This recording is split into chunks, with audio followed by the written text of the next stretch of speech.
Good morning, friends. Welcome to our YouTube channel.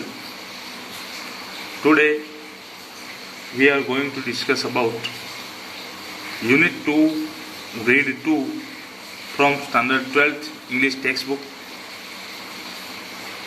Read 2, Shepherd Shape, a very nice poem written by Harendranath Chattopadhyay. Harendranath Chattopadhyay was a very nice and great writer, musician, as well as an actor. He also got Padma Shri award from our Indian government. એટલે કે એ ઉત્તમ પ્રકારના કહી શકાય કે મોટા ગજાના સાહિત્યકાર, નાટ્યકાર, સંગીતકાર હતા અને ભારત સરકાર તરફથી હરીન્દ્રનાથ ચટ્ટોપાધ્યાયને પદ્મશ્રી એવોર્ડ પણ એનાયત થયેલો છે. ખૂબ જ સરસ મજાની આ એમણે પોએમ લખેલી છે. પોએમનો મૂળ હેતુ, મૂળ ઉદ્દેશ્ય કે જ્યારે વ્યક્તિ યુવાનીમાં હોય છે ત્યારે ઘણા બધા સ્વપ્ન જુએ છે, પણ જેમ જેમ સમય જતાં એને જે બધી ફિલિંગ્સ આવે છે, અમુક બાબતોની જે અનુભૂતિ થાય છે, એના દ્વારા એના વિચારો સ્થિર બનતા જાય છે અને પરિપક્વતાના કારણે તે પહેલાં શું હતો અને પછી શું કરવા માંગે છે, જે એની અંદર ટ્રાન્સફોર્મેશન, પરિવર્તન આવે છે, એની અહીંયા વાત છે. અહીંયા ટાઇટલની વાત કરીએ, શેપ્ડ. શેપ એટલે આકાર, શેપર એટલે કે આકાર આપનાર. શેપ્ડ આકાર આપનાર જ એટલે કે ઘડનાર જ ઘડાઈ ગયો, એનું જ ઘટ અપાઈ ગયો, એવો એનો અર્થ થાય. શરૂઆત કરીએ. 4 સ્ટાન્જાની અંદર ખૂબ જ સરસ મજાની આ પોએમ છે. ફર્સ્ટ સ્ટાન્જા વિશે ડિસ્કશન કરીએ. In days gone by, I used to be a potter who would feel his fingers mold the yielding clay to patterns on his wheels. In days gone, gone એટલે જતા રહ્યા, વયા ગયા. Days જે દિવસો હતા એ ગયા એટલે ભૂતકાળમાં. I used to be હું શું હતો, used to be એટલે હું હતો. A potter, પોટર એટલે કુંભાર. Who would feel કે શું કરતો, ફીલ એટલે અનુભૂતિ કરતો. His fingers mold the yielding clay, કે એની his fingers તેની આંગળીઓ વડે મોલ્ડ એટલે શેપ આપવું, આકાર આપવો. Mould the yielding clay. yielding clay એટલે જે લચીલી, ફ્લેક્સિબલ જે ક્લે હોય છે, માટી હોય છે, એને એની આંગળીઓ વડે to patterns on his wheels, અને જે વ્હીલ આવે છે, પૈડું આવે છે, એની ઉપર એના હાથની આંગળીઓ વડે એ જુદી જુદી પેટર્ન્સ, ઘાટ આપતો હતો એ માટીની, જે લચીલી માટી હતી એમ. પરંતુ નાવ થ્રુ વિઝડમ લેટલી વોન, પરંતુ હવે થ્રુ વિઝડમ, જે મને બુદ્ધિ, જે ડાપણ, જે ચાતુર્ય, લેટલી વોન જે પાછળથી આપ્યું છે, ધેટ પ્રાઇડ હેઝ ડાઇડ અવે.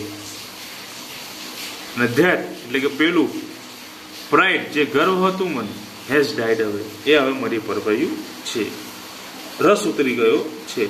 કયું ગર્વ હતું એને? કે એને ગર્વ હતો કે એ એના હાથની આંગળીઓ વડે લચીલી માટીને એના પૈડા ઉપર ધારે એવો ઘાટ કે શેપ આપી શકતો હતો, એ એને એવો ગર્વ હતો. I have cease to be the potter. Ceased એટલે સ્ટોપ, બંધ થઈ જાય. જે આ મને પાછળથી બુદ્ધિ, વિવેક, ચાતુર્ય મને મળ્યો, જેથી જે મારું ગર્વ હતું, અભિમાન હતું, એ હવે મરી પરવડ્યો, રસ ઉતરી ગયો છે. I have cease to be the potter એટલે મેં જે પોટર હતો, કુંભાર હતો, એ બનવાનું બંધ થઈ ગયું. And have learn to be the clay, અને કુંભાર બનવાનું બંધ થઈ. એન્ડ હેવ લર્ન અને હું શીખ્યો. શું શીખ્યો? ટુ બી ધ ક્લે, એક માટી હોવું હોય હું શીખ્યો. જો એના ઘણા બધા હિડન મિનિંગ પણ છે વિદ્યાર્થી મિત્રો, કે ગમે ત્યાં પેટર્ન્સ તો તમે કરી શકો છો, પણ એ પેટર્નની અંદર તમે ઢળાઈ જાઓ, એટલે કે અહીંયા એક એડજસ્ટમેન્ટની વાત છે.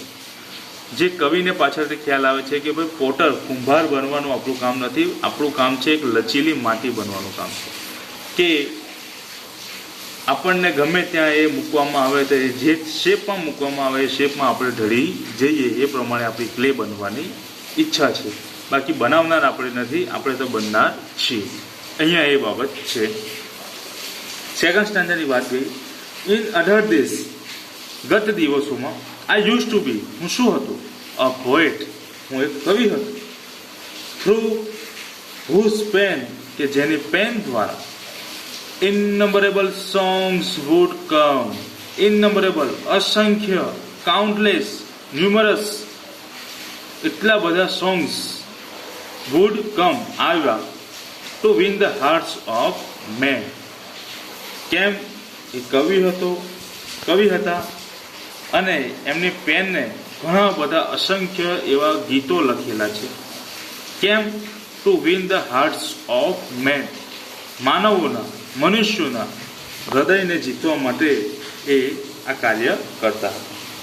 But now through new got knowledge, પરંતુ હવે ન્યૂ ગોટ નોલેજ, જે મને નવું જ્ઞાન પ્રાપ્ત થયું છે, which I had not had so long, કે જે મારી પાસે I had not, જે હતું નહીં, had so long, લાંબા સમય સુધી પહેલા મારી પાસે આ કોઈ જ્ઞાન હતું નહીં, પણ હવે મળી ગયું છે. એટલે I have ceased to be the poet, તો હવે શું કર્યું? નવા જ્ઞાન પ્રાપ્ત થવાથી કવિ બનવાનું મૂકી દીધું છે. and have learned to be the song, ને હવે ગીત બનવાનું પસંદ કર્યું છે. કેમ ગીત બનવાનું પસંદ કર્યું હશે? કે જે લખનાર છે, પોએટ છે, આપણે આજે પણ તમે જુઓ કે નવી નવી મૂવીઝ, આલ્બમ્સ ને બધા આવે છે, તો ઘણા બધા સોંગ્સ આવે છે. તો સોંગ્સ તમારા હોઠ ઉપર હોય છે, પણ સોંગ્સને ખરેખર એ લિરિક્સ જે લખનાર છે, રાઇટર કોણ છે, એ તમને ખ્યાલ હોતા નથી. એટલે કે પોએટ બનવામાં મજા નથી, પણ બનવું હોય તો સોંગ બનવા જેવું છે, કે જે આપણે લોકોના હોઠ ઉપર શબ્દ રૂપે આવ જાત કરતા હોઈએ. એટલે અહીંયા પોએટ અને એટલે કવિ જે પહેલાં પોએટ હતા એ બનવાનું બંધ કરી અને હવે સોંગ બનવાનું શીખી ગયા છે. ત્રીજા સ્ટાન્જા વિશે ચર્ચા કરીએ. I was an fashioner of swords. Fashioner એટલે મેકર, ક્રાફ્ટમેન જેને કહેવાય, શેપર. હું શું હતો? સ્વર્ડ્સ એટલે તલવાર. હું તલવાર બનાવનાર હતો, તલવારને ઘાટ આપનાર હતો, એને આકાર આપનાર હતો. In days that now are gone, એ દિવસોમાં, ધેટ નાવ આર ગોન, ને એ દિવસો હવે જતા રહ્યા છે. Which on 100 battlefields glittered and gleamed and shone. અને આ જ તલવારો ઓન 100 બેટલફિલ્ડ્સ, સેંકડો યુદ્ધભૂમિ ઉપર, ગ્લિટર્ડ ચમકતી હતી, ગ્લીમ્ડ ચળકાટ મારતી હતી, ચળકતી હતી, એન્ડ શોન ચમકતી હતી. But now that I am brimming with the silence of the lord, I have ceased to be the sword maker and have learned to be the sword.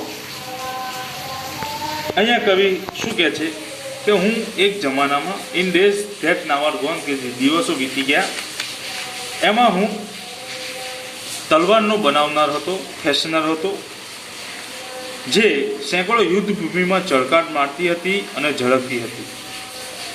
પરંતુ હવે હું શું છે કે but now that I am brimming with the silence of the lord, પરંતુ હું હવે, lord એટલે ઈશ્વરી, સાયલેન્સ એટલે શાંતિ, બ્રિમિંગ એની ભૂલકાવું કે અનુભૂતિ કરવી. એટલે કે શું થયું? પરંતુ હવે હું આ ઈશ્વરે જે શાંતિની અનુભૂતિ છે એ હવે હું કરું છું. જેથી શું થયું? I have cease to be the sword maker, એટલે કે હું તલવારનો જે મેકર હતો, બનાવનાર હતો, એ બંધ થઈ ગયો. I have learn to be the sword, અને તલવાર બનવાનું હું હવે શીખ્યો છું. એટલે કે તલવાર ઘડવાનું જે કામ હતું એ બંધ કર્યું છે, અને હવે હું પોતે તલવાર બનવાનું શીખ્યો છું. ચોથા સ્ટાન્જાની વાત કરીએ વિદ્યાર્થી મિત્રો. In bygone times I use to be a dreamer. જે આ દિવસો વીતી ગયા એ દિવસોમાં હું કોણ હતો? ડ્રીમર, સ્વપ્ન દ્રષ્ટા હતો, સ્વપ્ન જોનાર હતો.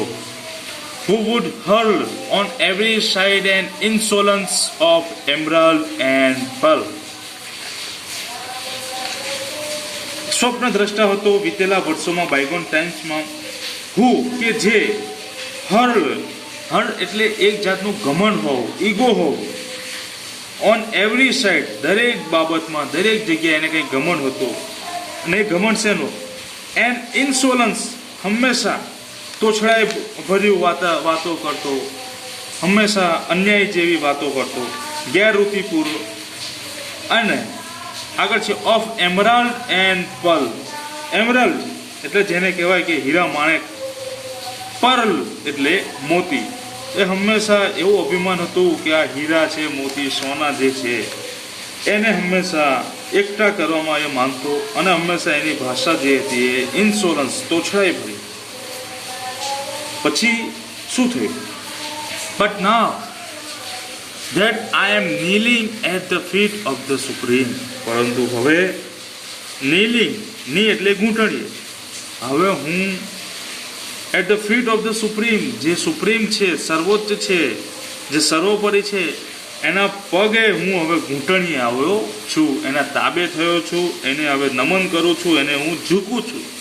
કે જે વીતેલા વર્ષોમાં જે થયું, જે ઘમંડ હતો, જે અન્યાય રીતે ગેરરીતિપૂર્વક હીરા મોતીના એના જે ઘમંડ હતો એ હવે બંધ કરીને હવે શું થયું છે કે જે સર્વોપરી છે ઈશ્વર છે એને હું નમન કરી રહ્યો છું, એને હવે ઝૂકી રહ્યો છું, એના પગોમાં પડી રહ્યો છું.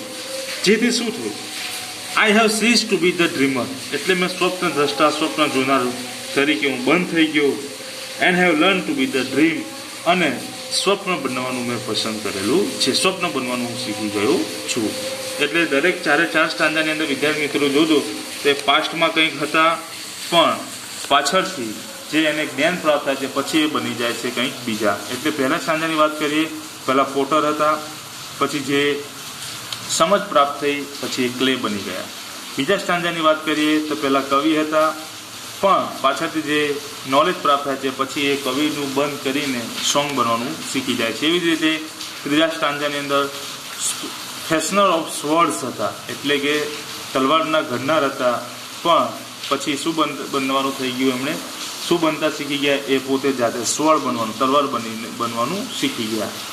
ચોથા સ્ટાન્જાની અંદર એ પણ એક ડ્રીમર હતા, સ્વપ્ન દ્રષ્ટા હતા, એ છોડીને એક ડ્રીમ, સ્વપ્ન બનવા, એક સ્વપ્ન તરીકે જીવવાનું છે શીખી લે છે. એટલે આ વિદ્યાર્થી મિત્રો આ પોએમ ખૂબ જ અગત્યની છે, યાદ રાખજો.